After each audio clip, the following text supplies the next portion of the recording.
I was kicked out of the house on Thanksgiving Eve. On the way, I found a stranded family. I towed their car for free. The man shook my hand. But when we arrived at his house, I froze in shock, realizing he was a millionaire. He gave me an invitation that still makes me shiver. I'm glad to have you here. Follow my story until the end and comment the city you're watching from, so I can see how far my story has reached. My name is Boyd, and I'm 62 years old. Yesterday was supposed to be Thanksgiving, but instead of carving turkey, I found myself packing my life into a single suitcase, while my son Derek stood in the doorway, arms crossed, watching me like I was some kind of criminal. "You need to understand, Dad," he said, his voice cold and measured. "Cheryl and I have been talking, and we both agree that this arrangement isn't working anymore." I stopped folding my old flannel shirt and looked up at him. This was my son, the boy I'd taught to ride a bike, helped with homework, cheered for at every baseball game. The man standing before me now was a stranger wearing Derek's face. "What arrangement?" I asked, though my stomach was already sinking. I knew what was coming. Cheryl appeared behind him, her perfectly manicured fingers resting on his shoulder like she was claiming territory. She'd been working on this moment for months. I could see it in her eyes. The way she'd started making little comments about the electric bill, about groceries, about how cramped the house felt with 3 adults. "The arrangement where you live here rent-free while we pay for everything," she said, her voice dripping with false sweetness. "Derek and I are trying to start our own family, and we need space. We need privacy." I'd been living in their house for 8 months, ever since I'd lost my job at the hardware store. At 62, nobody wanted to hire an old man whose back ached and whose hands shook just a little when he was tired. I'd contributed what I could from my meager savings, helped with groceries, fixed everything that broke, shoveled snow, mowed the lawn. I thought I was pulling my weight. "I've been looking for work," I said quietly. "You know that." Derek's jaw tightened. "For 8 months, Dad. 8 months of excuses." "They're not excuses, son. The economy is tough for people my age." "The economy is tough for everyone," Cheryl snapped. "But the rest of us don't have the luxury of giving up." The words hit me like a physical blow. Giving up. I'd worked construction for 37 years, breaking my back to provide for Derek after his mother left us when he was 12. I'd sacrificed vacations, new clothes, my own dreams so he could have what he needed. And now, in my moment of need, I was accused of giving up. "I see," I said, my voice barely above a whisper. Derek shifted uncomfortably. For a moment, just a moment, I saw a flicker of the boy I'd raised. But Cheryl squeezed his shoulder, and whatever softness had appeared vanished instantly. "We've already cleared out the guest room," she said. "Your things are packed." They'd gone through my belongings while I was out applying for jobs. The violation felt worse than the eviction itself. I walked to the guest room and found my entire life reduced to 1 suitcase and 2 cardboard boxes. 43 years of marriage to Derek's mother, 23 years of raising him alone, 62 years of living, all of it deemed worthy of 3 containers. I picked up the suitcase. It was heavier than I expected. Not because of what was in it, but because of what it represented, the end of everything I thought I knew about family. "Where am I supposed to go?" I asked. "You'll figure it out," Derek said, but he couldn't look me in the eye. "You always do." "No," I wanted to say. "I don't always figure it out. I'm tired. I'm scared. And I have nowhere to go." But pride is sometimes all a man has left, so I nodded and walked toward the door. The November air bit through my thin jacket as I loaded my belongings into my 18-year-old pickup truck. The engine coughed and wheezed before finally turning over. I sat there for a moment, looking back at the house where I'd lived for the past 8 months. The house where I'd helped Derek make mortgage payments when he first bought it. The house where I'd painted the nursery for the grandchildren I'd never have. Through the window, I could see Derek and Cheryl watching me. They weren't sad. They weren't conflicted. They looked relieved. I put the truck in drive and pulled away from the curb. In my rearview mirror, I watched them close the door and turn off the porch light. The symbolism wasn't lost on me. The roads were nearly empty as I drove aimlessly through neighborhoods decorated with warm, golden lights. Families were gathered around dining tables, sharing stories and laughter, grateful for what they had. I'd always imagined Derek and I would have many more Thanksgivings together. I'd pictured grandchildren eventually, teaching them the same things I'd taught him, passing down family traditions. Instead, I was driving through the cold November night with everything I owned in the back of a truck that might not make it through winter. I stopped at a 24-hour diner on the outskirts of town and ordered coffee I couldn't really afford. The waitress, a woman about my age with tired eyes and a kind smile, didn't ask why I was sitting alone on Thanksgiving night. She just kept my cup full and left me to my thoughts. My phone sat silent on the table. No calls, no texts. Derek had my number, but I knew it wouldn't ring. As I sat there, staring into my coffee, I tried to understand where I'd gone wrong. Had I been too much of a burden? Had I failed to see signs that I was unwelcome? Or had Derek simply become someone I no longer recognized, shaped by a woman who saw me as an obstacle to her perfect life? The truth was, it didn't matter anymore. What mattered was what came next, and for the first time in my adult life, I had absolutely no idea what that would be. The diner's warmth couldn't touch the cold that had settled in my chest. I was alone in a way I'd never been before, even after Derek's mother left. Then I'd had purpose, raising my son, providing for him, showing him what it meant to be a good man. Now, it seemed, all of that had been for nothing. I paid for my coffee and walked back to the truck. The engine turned over on the third try, and I pulled back onto the empty highway, driving nowhere and everywhere at once, carrying the weight of a lifetime of love that apparently hadn't been enough. I'd been driving for 3 hours when I saw them. The snow had started falling around midnight, and by 2 in the morning it was coming down hard enough to make the roads treacherous. I was somewhere outside Columbus, Ohio, my truck's heater barely keeping the frost off the windshield, when the headlights caught them. A family stood beside a burgundy sedan on the shoulder of Highway 23. Steam rose from under the hood, and even from a distance I could see the desperation in their postures. The man was trying to wave down passing cars, but vehicle after vehicle swept past without slowing down. Behind him, a woman sat in the driver's seat, with what looked like 2 small children in the back. Every instinct told me to keep driving. I had my own problems. I was homeless, nearly broke, and driving a truck that might die at any moment. The last thing I needed was to get involved with strangers, but I couldn't do it. Maybe it was the way the man's shoulders sagged when another car passed him by. Maybe it was the thought of those children sitting in a cold car in the middle of nowhere. Or maybe it was because I knew what it felt like to be abandoned, to have people look right through you when you needed help most. I pulled over, my truck's hazard lights joining theirs and painting the snowy darkness with urgent flashes of orange. The man approached carefully as I got out. He was younger than Derek, maybe early 30s, with dark hair and eyes that showed both relief and wariness. Smart man.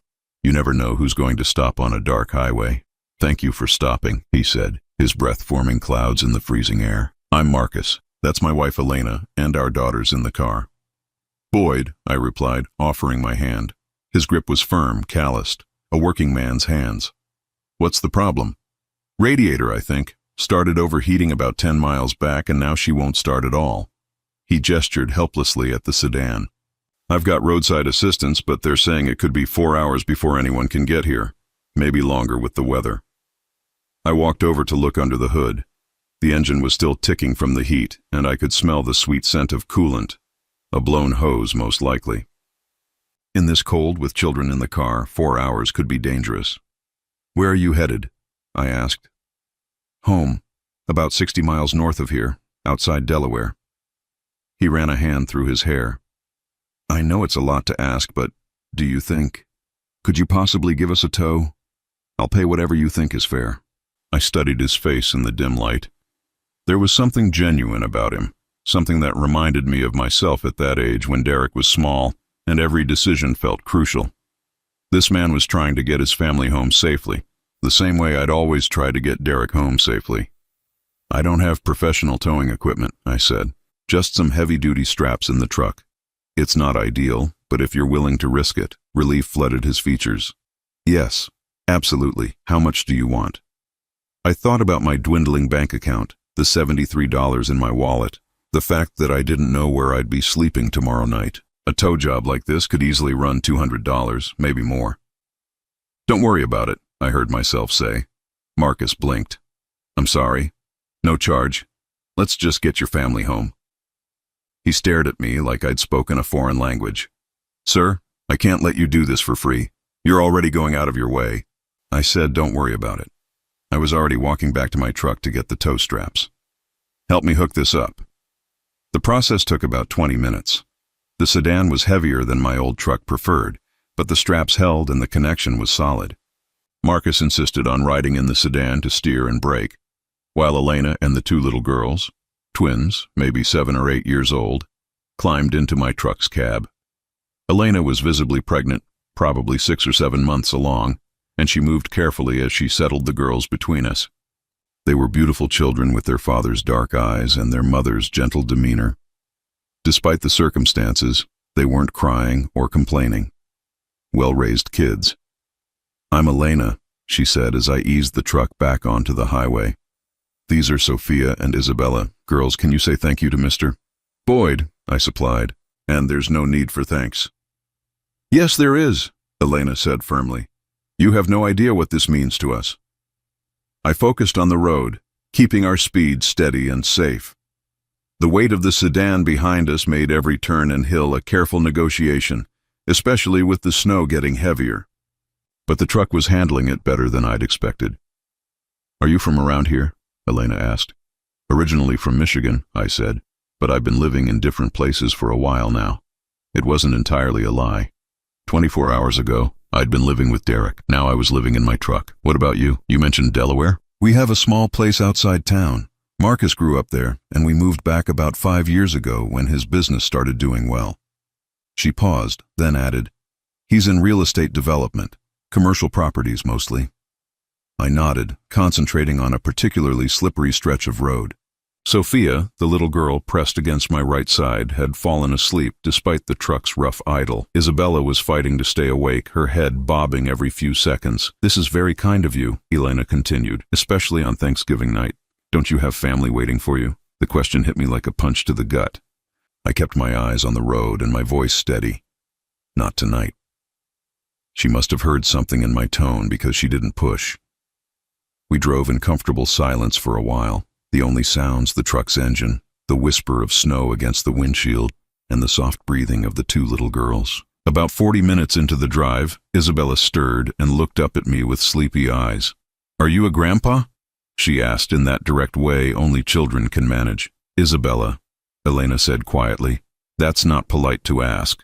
"It's okay," I said, though my chest tightened. "No, sweetheart, I'm not a grandpa." "Would you like to be?" Isabella asked.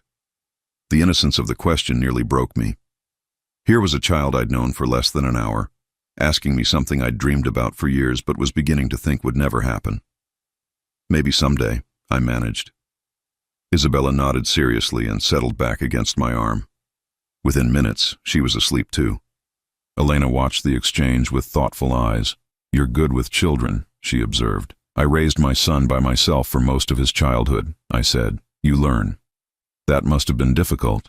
It was worth it. The lie came easily, though it left a bitter taste in my mouth. The GPS on Marcus's phone, which Elena was holding, indicated we were getting close. I could see the faint glow of town lights through the snow, and my heart sank a little. This strange, peaceful interlude was almost over. Soon I'd be alone again, back on the highway with nowhere to go. But as we turned off the main road and followed a winding path through what looked like countryside, I began to realize that Marcus and Elena's small place might not be quite what I'd imagined. The headlights swept across manicured lawns, a wrought iron gate, and a driveway that seemed to stretch forever into the darkness. Whatever Marcus did in real estate development, it was clearly very successful. And that's when I knew that this night was about to become even more complicated than I'd imagined. The house that emerged from the darkness as we followed the winding driveway wasn't a house at all. It was a mansion. 3 stories of stone and timber rose before us, with warm light spilling from dozens of windows. Even in the snow, I could see the careful landscaping, the circular fountain now covered for winter, the multi-car garage that probably cost more than most people's homes. I sat in stunned silence as Marcus guided us to a stop near the front entrance. This wasn't just successful. This was wealth on a level I'd never encountered before. Elena seemed to notice my shock and gave me a gentle smile. "I know it looks like a lot," she said quietly, careful not to wake the girls. "Marcus worked very hard to get here." The front door opened before we'd even gotten out of the truck, and a woman in her 50s hurried out despite the snow. She had graying hair and kind eyes, wearing a thick robe over what looked like pajamas. "Thank goodness you're safe," she called out, rushing to embrace Elena as she carefully climbed down from the truck. "When Marcus called and said you were stranded, I was so worried." "We're fine, Maria," Elena assured her. "This is Boyd. He towed us home." Maria turned to me with tears in her eyes. "Bless you," she said simply. "Bless you for helping them." Marcus was unhooking the toe straps and I moved to help him, grateful for something to do with my hands. The magnitude of what I was seeing, the house, the grounds, the obvious wealth, was making me feel increasingly out of place. "Boyd," Marcus said as we finished with the straps, "I can't thank you enough. Please come inside. It's freezing out here. I should get going," I said, though the thought of climbing back into that cold truck made my bones ache. "You've got your family to worry about." "Absolutely not," Elena said firmly, having overheard. "It's nearly 4 in the morning. You've been driving in a snowstorm and you just saved us. The least we can do is offer you coffee and a warm place to sit for a few minutes." I wanted to refuse. Everything about this situation screamed that I didn't belong here. But the twins were stirring, looking around with sleepy confusion, and Isabella spotted me and smiled. "Boyd," she said, suddenly wide awake. "Are you coming inside?" And just like that, my resistance crumbled. The interior of the house was even more impressive than the exterior. Hardwood floors gleamed under crystal chandeliers, and a sweeping staircase curved up to the second floor. Original artwork hung on the walls, and Persian rugs that probably cost more than my truck covered the polished floors. Maria, who I learned was Marcus and Elena's live-in housekeeper and nanny, bustled about making hot chocolate for the girls and coffee for the adults. The twins had fully awakened and were chattering excitedly about their adventure, treating me like some kind of hero for giving them a truck ride. "Girls, go with Maria and get ready for bed," Elena said gently. "It's way past bedtime." "But we want to stay with Boyd," Sophia protested. "Boyd will still be here in the morning," Marcus said, then looked at me questioningly. "Won't you? I hope you'll stay the night. It's too late and too cold to be driving anymore tonight." I opened my mouth to decline, but the words stuck in my throat. Where would I go? Back to that 24-hour diner? Sleep in my truck in some parking lot? The truth was, I had nowhere else to be. "If it's not too much trouble," I said quietly. "No trouble at all," Elena said warmly. "We have plenty of room." As Maria led the girls upstairs, Marcus gestured for me to follow him into what appeared to be a study. Floor-to-ceiling bookshelves lined the walls, and a fire crackled in a massive stone fireplace. He poured 2 glasses of what looked like expensive whiskey and handed me one. "To good Samaritans," he said, raising his glass. We drank in silence for a moment, and I felt the whiskey warm my chest. Finally, Marcus spoke. "Can I ask you something, Boyd?" I nodded. "Why did you stop? And why wouldn't you let me pay you?" I stared into the fire, considering my answer. "Because I know what it's like to be stranded," I said finally. "To need help and have people drive right past you." Marcus studied my face. "That sounds like experience talking." 24 hours ago, my son kicked me out of his house," I heard myself say. The whiskey had loosened my tongue, but more than that, there was something about Marcus that invited honesty. Told me I was a burden. Gave me an hour to pack my things and get out. Marcus's expression darkened. "Your own son?" "His wife's been working on him for months. I lost my job back in March. Couldn't find anything else. They let me stay for a while, but..." I shrugged. I guess charity has its limits, even from family. "How old are you?" 62. Marcus was quiet for a long moment. Then he did something that surprised me. He walked over to a desk in the corner and picked up a framed photograph. He studied it for several seconds before bringing it over to me. The photo showed a man who looked remarkably like Marcus, but older. He was standing beside a young boy, clearly Marcus as a child, in front of what appeared to be a construction site. "That's my father," Marcus said quietly. His name was David. I looked more closely at the photo. The resemblance between Marcus and his father was striking, but there was something familiar about the older man that I couldn't place. "He died 10 years ago," Marcus continued. "Lung cancer. He was a construction worker his whole life, just like you were. Worked himself to the bone to provide for our family. I'm sorry for your loss." Marcus sat down across from me, still holding the photo. "The thing is, Boyd, I never got to tell him I forgave him." "Forgave him for what?" Marcus's jaw tightened. "When I was 16, we had a huge fight. I was angry, rebellious, thought I knew everything. I told him I hated him, that I wished he wasn't my father. He slapped me, the only time he ever laid a hand on me, and I ran out of the house." He paused, his fingers tracing the edge of the photo frame.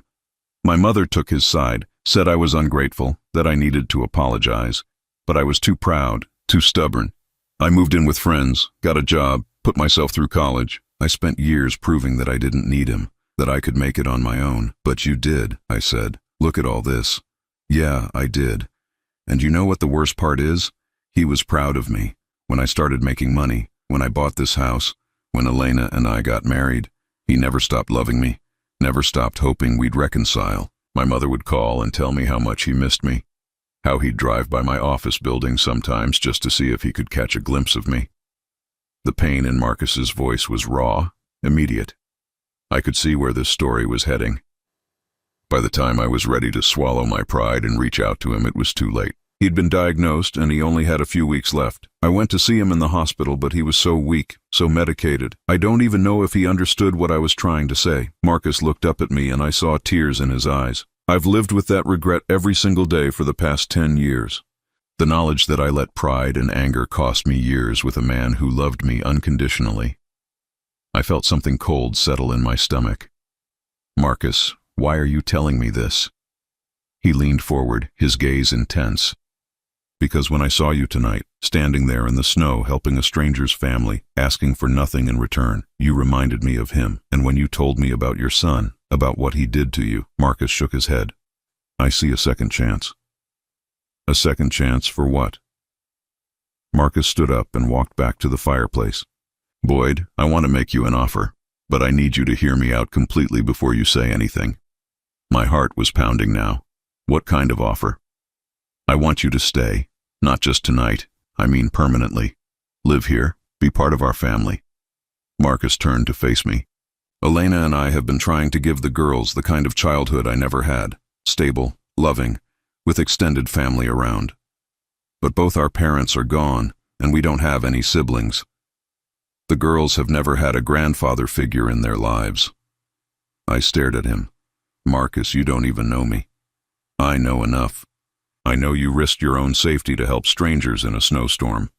I know you wouldn't take money from a man who obviously needed to get his pregnant wife and children home safely. I know you raised a son by yourself and did your best to be a good father, even if he can't see that now. The room was spinning a little, and I wasn't sure if it was the whiskey or the magnitude of what Marcus was suggesting.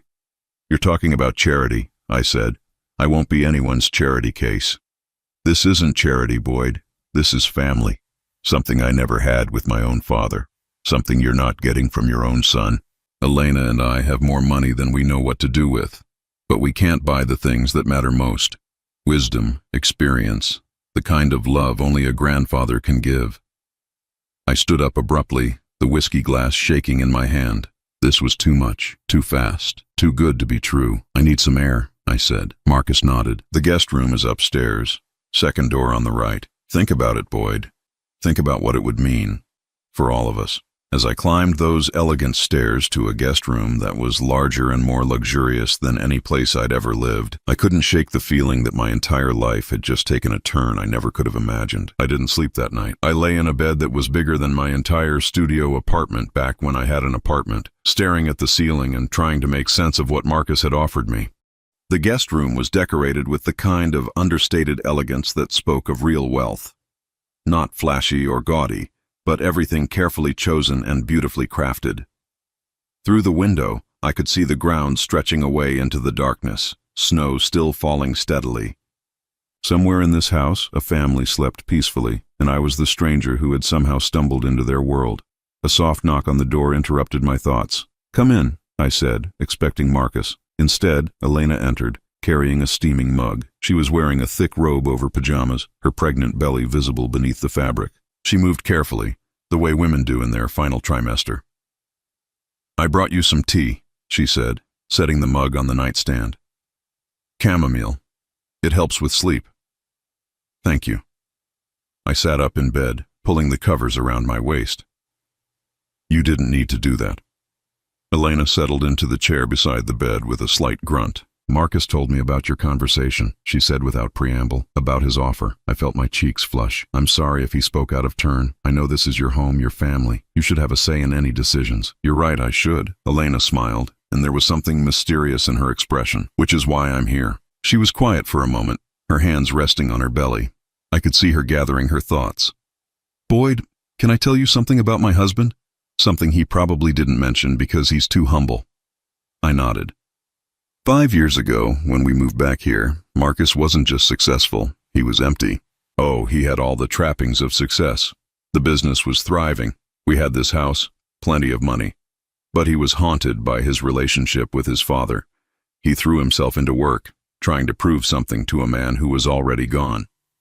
Elena shifted in her chair, wincing slightly. The girls and I barely saw him. He'd leave before they woke up and come home after they were asleep. He was physically present but emotionally absent, and I was terrified we were going to lose him to his regrets. What changed? 2 years ago, we were at Sophia and Isabella's school for a Grandfather's Day event. All the other children had grandfathers there, reading with them, playing games, just being present. Our girls sat by themselves, and I watched Marcus's face crumble. That night he cried for the first time since I'd known him. Elena reached for the tea mug and held it between her hands, as if drawing warmth from it. He told me that night that he finally understood what he'd lost. Not just his father, but the chance to be the kind of father his own dad had tried to be. He said he wanted to break the cycle, to make sure our children never felt the abandonment he'd carried for so long. It sounds like he's been a good father since then. He has. But Boyd, you have to understand, Marcus sees patterns everywhere.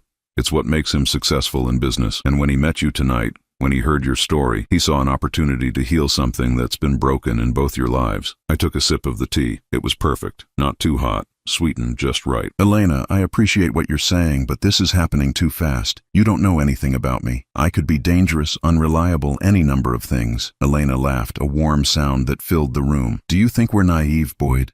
Do you think Marcus built this life by being careless about people? I don't understand. While you and Marcus were talking, I made some phone calls. I called the hardware store where you worked, spoke to your former supervisor, Tom Patterson, I believe. My heart stopped. You investigated me. I did my due diligence.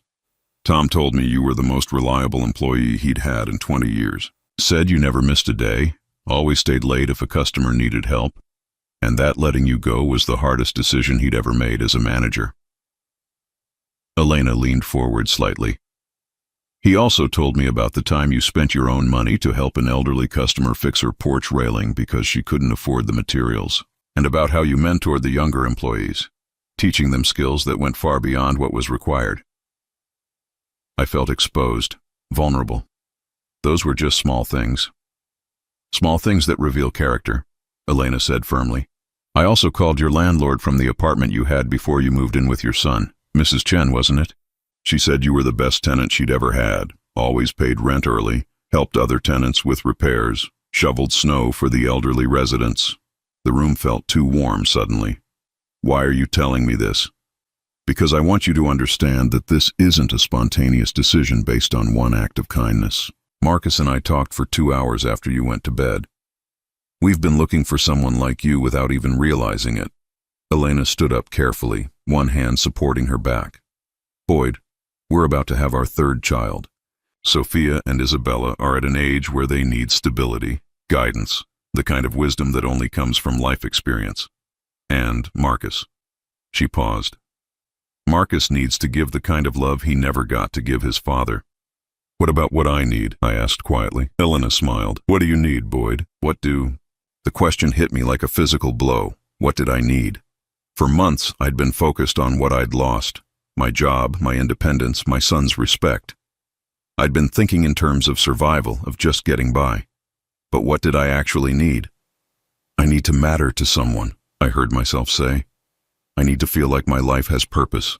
And what would give you that purpose? I thought about the twins falling asleep against me in the truck. The way Isabella had asked if I wanted to be a grandfather.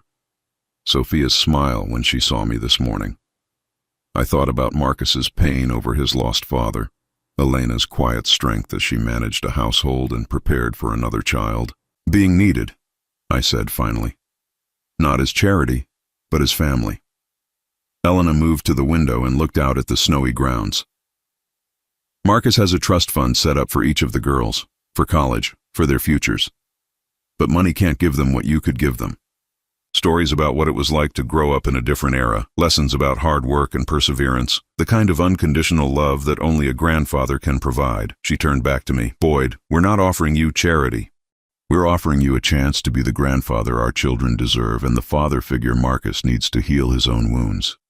And what's in it for you? Elena's smile was radiant. Peace of mind, knowing that when this baby comes, I'll have help from someone who's raised a child, knowing that Marcus won't carry his regrets alone anymore, knowing that our children will grow up understanding what family really means. A comfortable silence settled between us.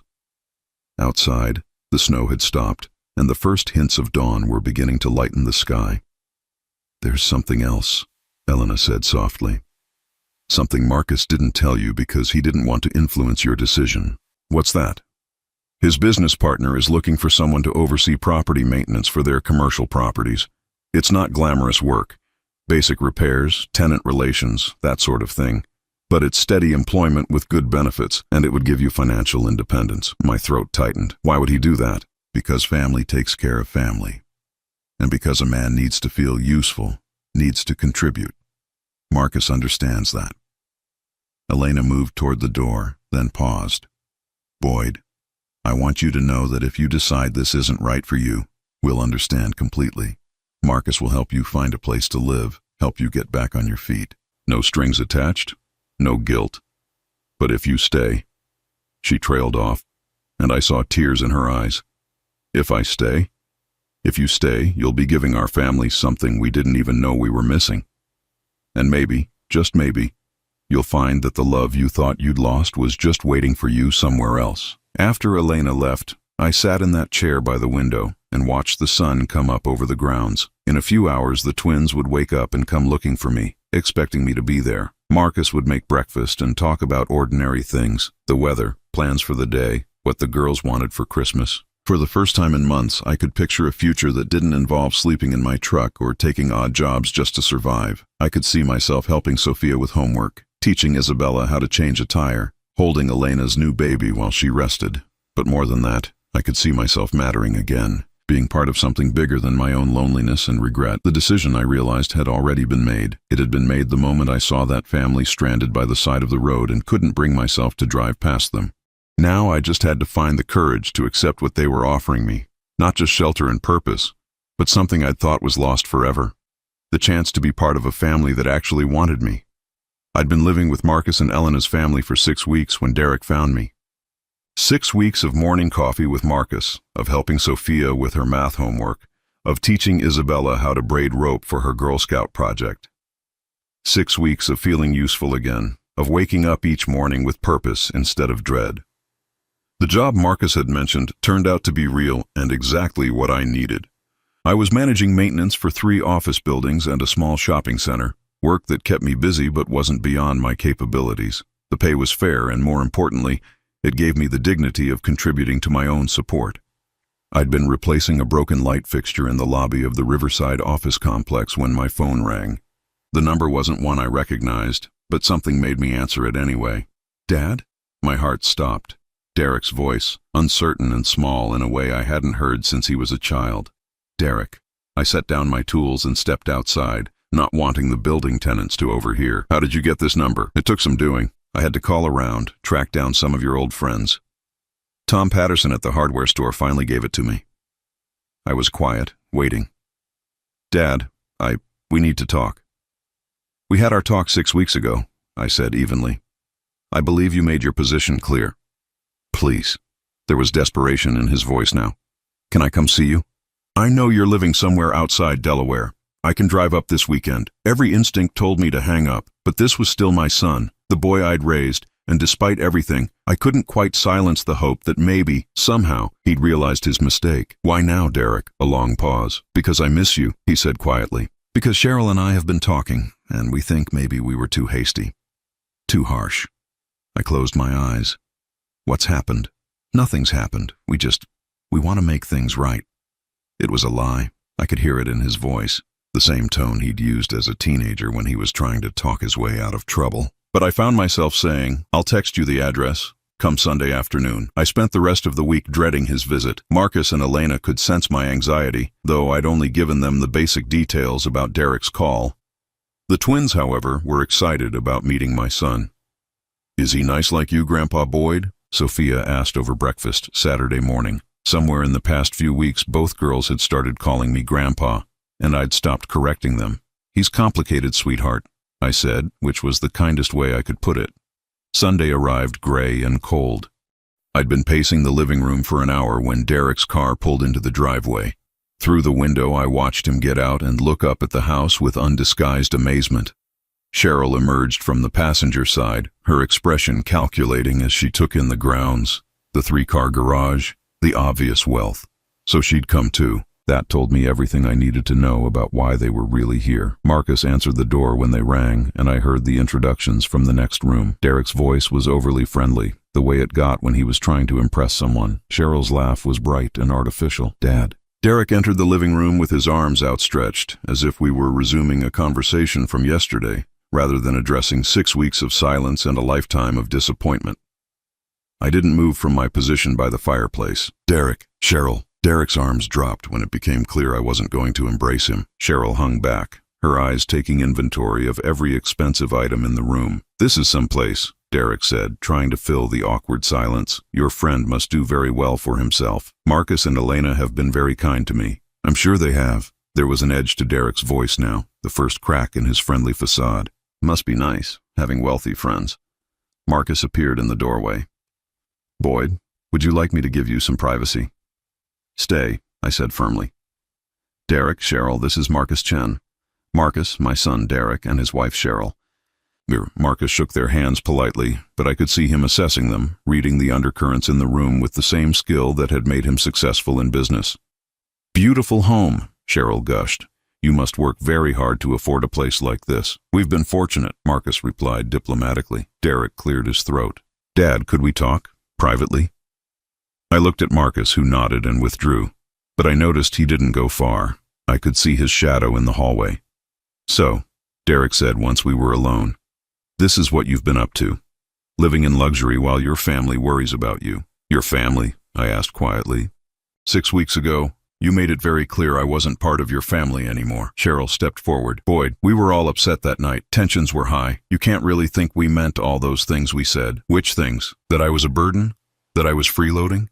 That you needed me out of your house?" Derek had the grace to look ashamed, but only for a moment. "We were under a lot of stress. The mortgage payment had gone up. My hours at work were cut. We said things we didn't mean." "Your hours were cut?"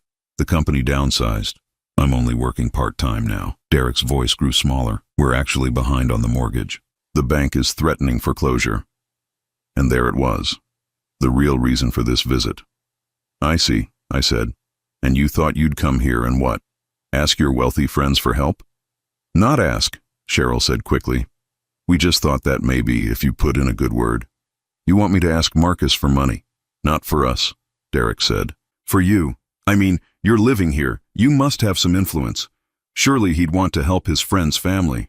I stared at my son, this man I'd raised to be better than this. "Derek, do you hear yourself? I hear a son trying to save his family's home." Derek shot back.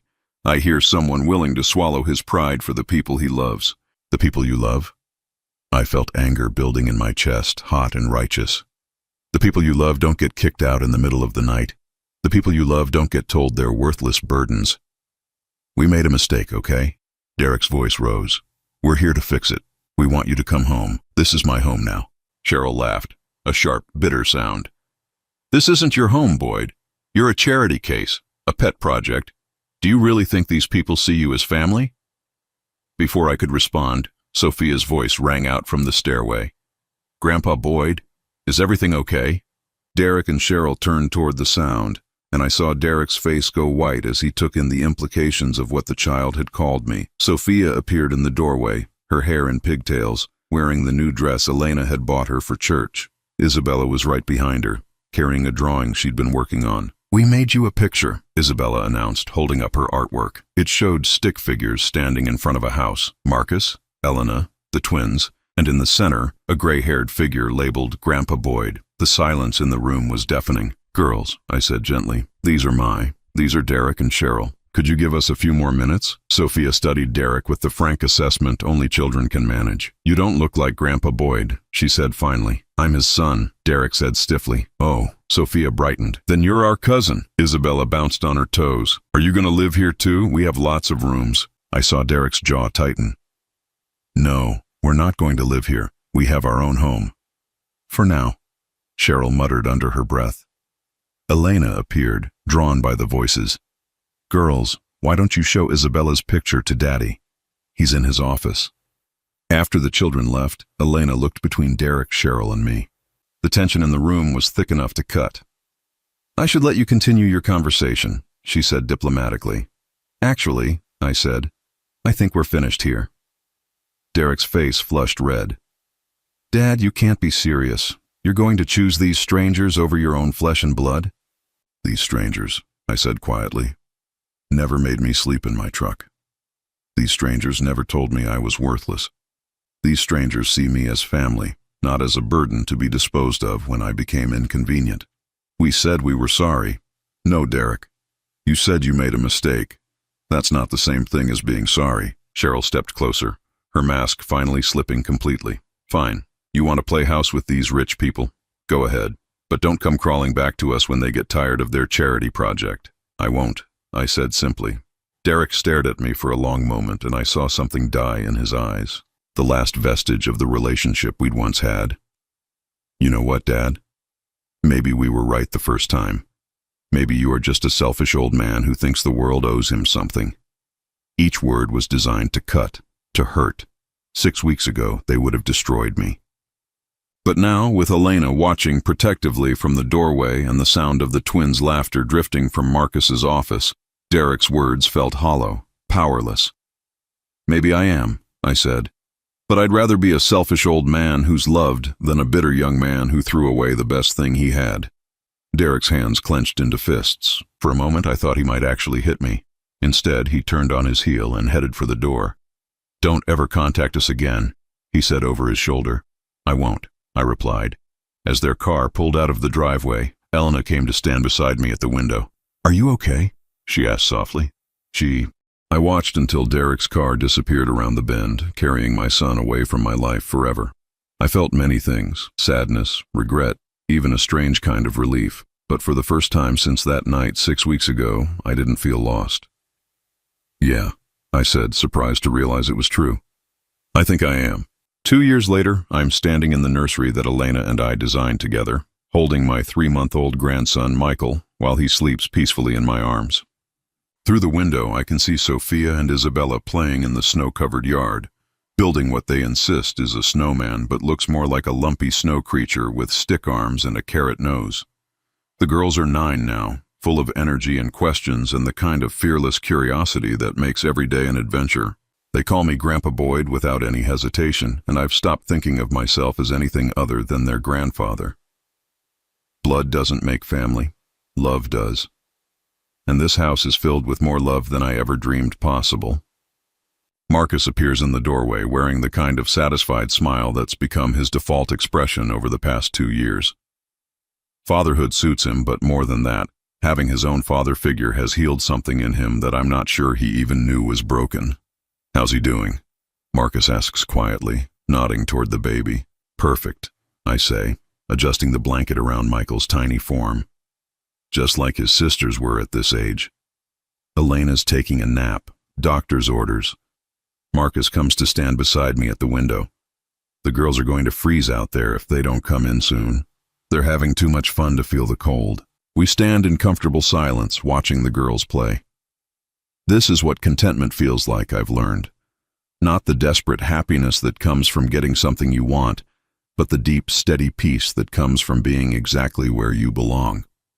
Boyd, Marcus says suddenly, I need to tell you something. Something in his tone makes me look at him more closely. He's nervous about something, but not unhappy. If anything, he looks excited. What is it? Elena and I have been talking, and we want to make some things official, legal. Marcus turns to face me fully. We want to adopt you. I blink. I'm sorry? Adult adoption. It's a real thing, perfectly legal. You'd be our legal father. We'd be your legal children. The girls would officially be your granddaughters. Michael, your grandson. The baby shifts in my arms, making a small sound of contentment, and I look down at him while I process what Marcus has just said. Why? I ask finally. Because family should be official. Elena's voice comes from the doorway. She's wearing a robe, her hair messed from sleep, but she's smiling. Because we want there to be no question about where you belong. But more than that, Marcus adds. We want you to be our heir. Elena and I have been working with lawyers to restructure our wills. When we're gone, everything goes to you first, then to the children. We want you to be the patriarch of this family, officially and legally. I sink into the rocking chair beside the crib, still holding Michael. This is too much to process. You don't need to do that, I say quietly. I already feel like part of the family. We know, Elena says, coming to sit on the arm of the chair. But we want it in writing. We want it legal. And Boyd. She pauses, her voice becoming emotional. We want to take your name. What? The Chen Boyd family, Marcus says with a grin. It has a nice ring to it, don't you think? I stare at them both, these two remarkable people who pulled me from the lowest point of my life and gave me purpose again. I don't know what to say. Say yes, Sophia calls from the doorway. She and Isabella are standing there, snow-covered and red-cheeked from the cold. We already picked out what to call you at the ceremony. What ceremony? The family ceremony, Isabella explains, as if it's obvious. When you officially become our legal grandpa, we're going to call you Patriarch Boyd, like in the history books.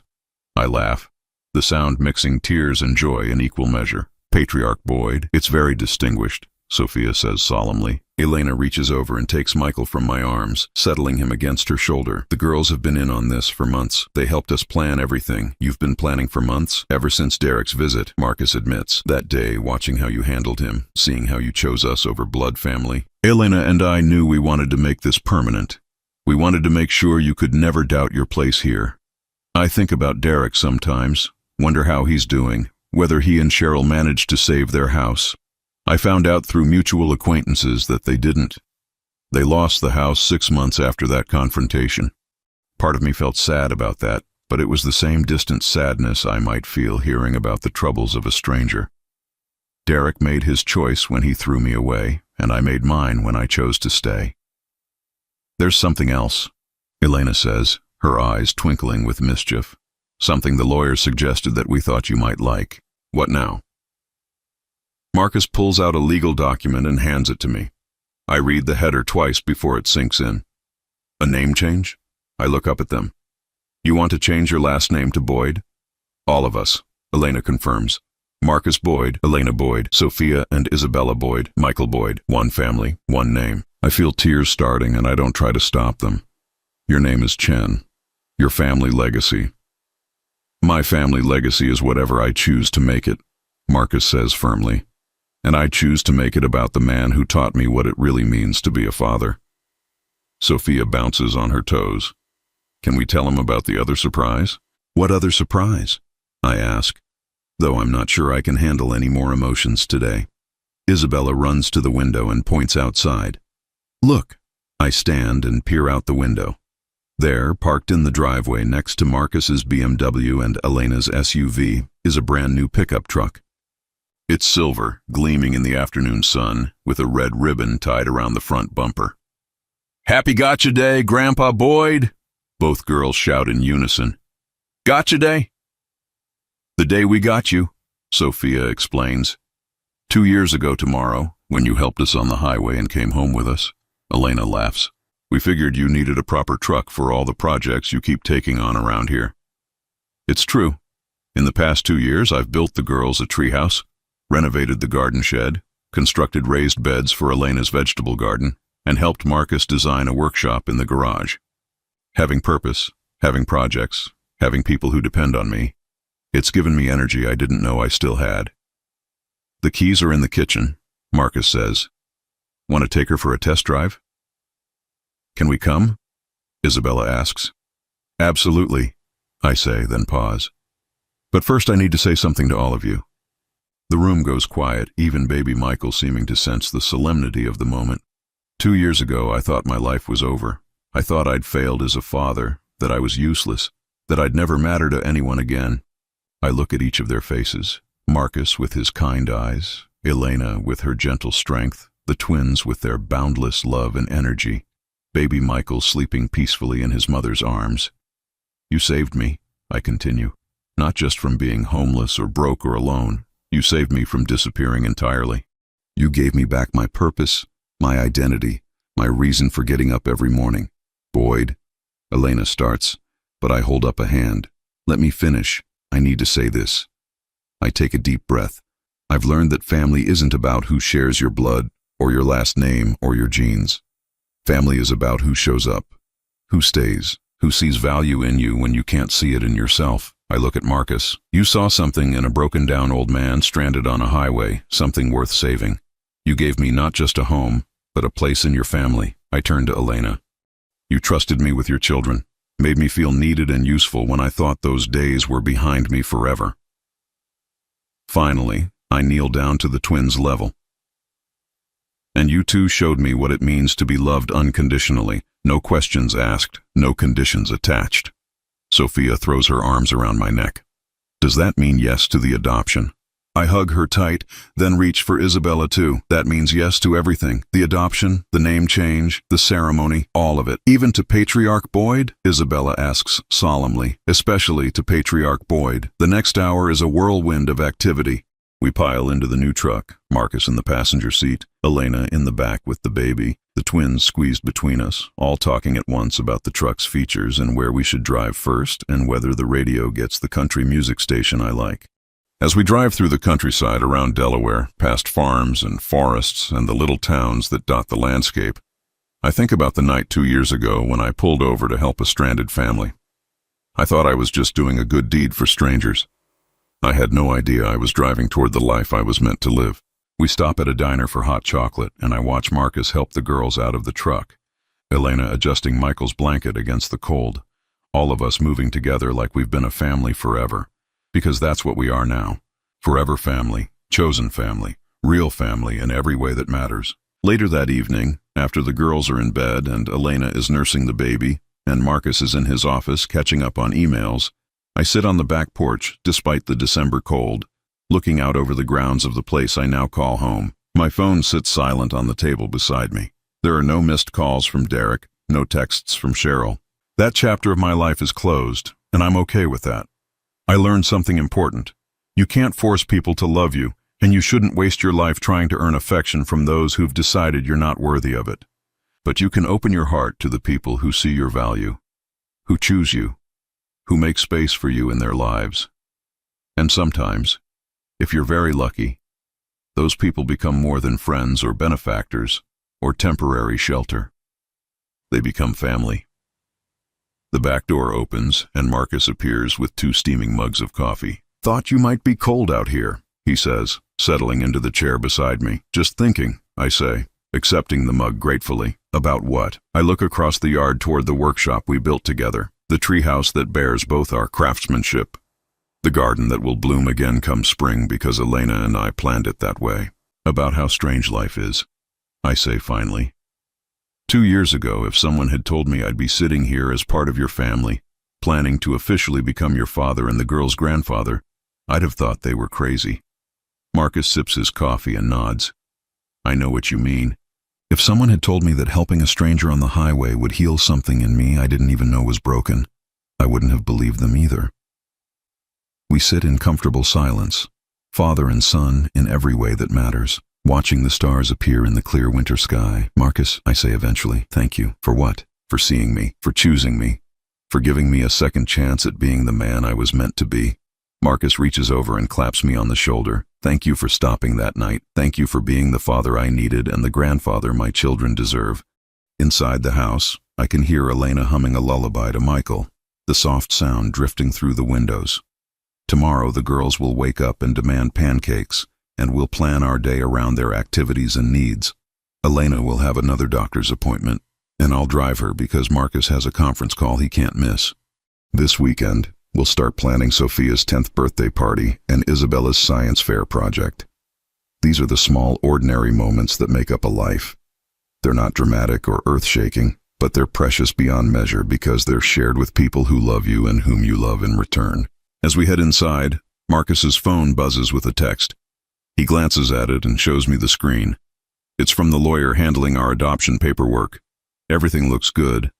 Court date set for January 15th. Congratulations to the Boyd family. The Boyd family. It has a beautiful sound to it. In 3 weeks, it will be official. But sitting here tonight, surrounded by the warmth and love of the people who chose me, I realize it's been true for a long time already. I'm home. Finally, completely, permanently home. Now I'm curious about you who listened to my story. What would you do if you were in my place? Have you ever been through something similar? Comment below, and meanwhile, I'm leaving on the final screen 2 other stories that are channel favorites, and they will definitely surprise you. Thank you for watching until here.